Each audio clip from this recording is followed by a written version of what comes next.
Assalamualaikum warahmatullahi wabarakatuh. Untuk mata kuliah kepemimpinan dan interpersonal skill, untuk hari ini saya akan menjelaskan beberapa hal yang penting yang harus dimiliki pemimpin.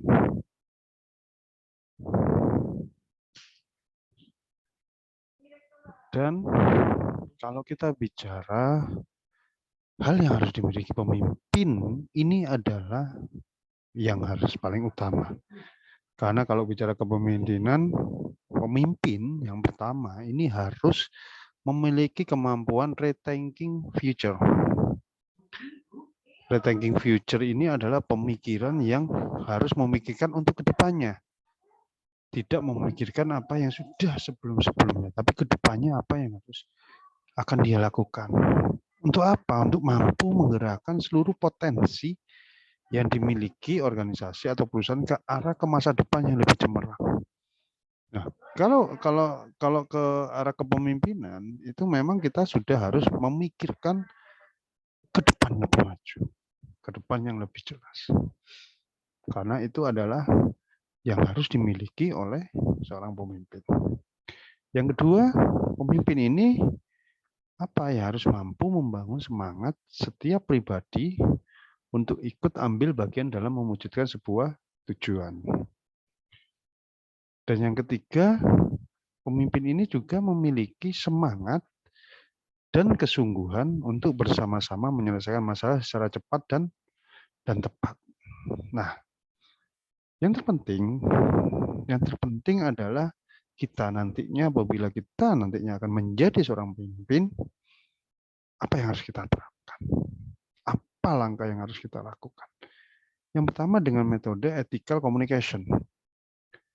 Ethical communication ini merupakan seorang pemimpin yang beretika dan akan menetapkan standar kejujuran untuk setiap bawahan yang dipimpinnya. Nah, ethical communication ini adalah karakter bagaimana pemimpin ini beretika dan bisa menerapkan standar kejujuran untuk di setiap bawahan yang dipimpinnya. Nah, kalau bicara ethical communication, pasti ada namanya ethical quality.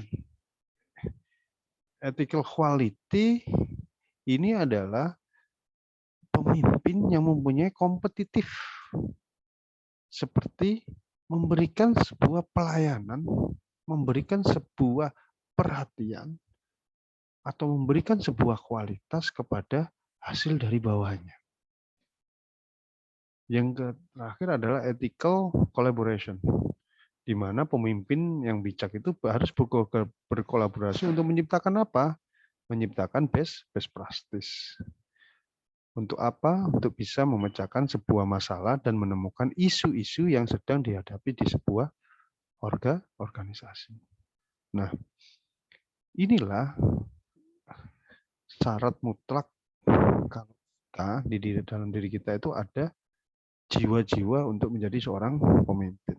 Saya yakin semuanya pasti mempunyai jiwa itu. Nah, dari jiwa itulah akhirnya kita bisa menggunakan namanya ethical succession planning. Di mana ethical succession planning ini adalah pemimpin yang berprinsip untuk apa? Menuntut kebutuhan akan pengendalian. Berarti bicara pemimpin yang efisiensi, efektif. Dari sinilah kita bisa tahu dan bisa menjadikan cermin pada diri kita sendiri bagaimana kita ini apa? Apakah seorang pemimpin atau tidak. Nah, ada lagi yang kita sebut. Pertama kita bisa memimpin, mungkin nantinya kalian menjadi pemimpin yang jangka panjang, ya 5 tahun, perpanjang lagi 5 tahun, terus dan jangka panjang.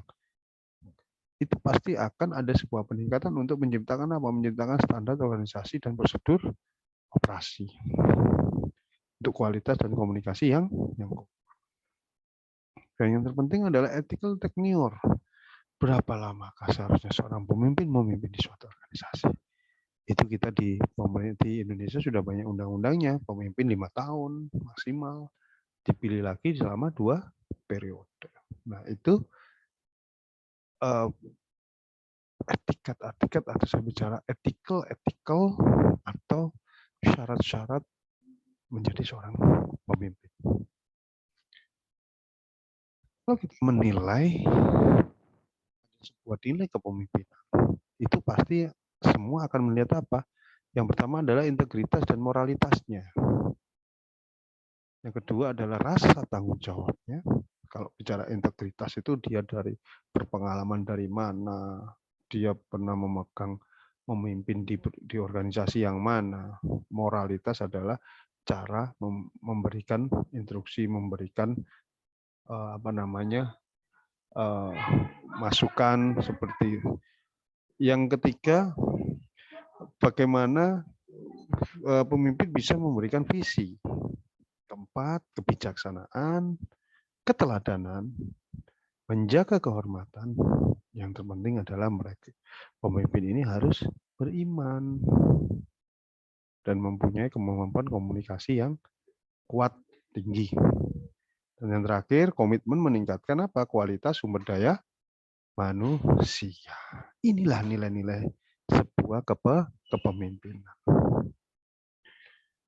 Makanya sebenarnya kalau kita bicara pemimpin, kita harus melihat cermin diri kita sendiri. Apakah kita mampu menjadi seorang pemimpin? Apakah kita bisa menjadi seorang pemimpin? Nah, syarat-syarat itu yang harus kita pegang. Baik, materi untuk kepemimpinan dan interpersonal hari ini sampai di sini. Nanti insya Allah kita bertemu di minggu depan. Dan di minggu depannya saya akan ingin memberikan sebuah interview kepada kalian.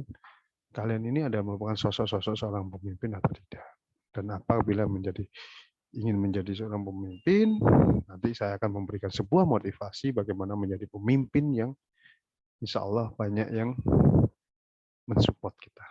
Terima kasih. Itu aja dari saya. Waalaikumsalam. Assalamualaikum warahmatullahi wabarakatuh.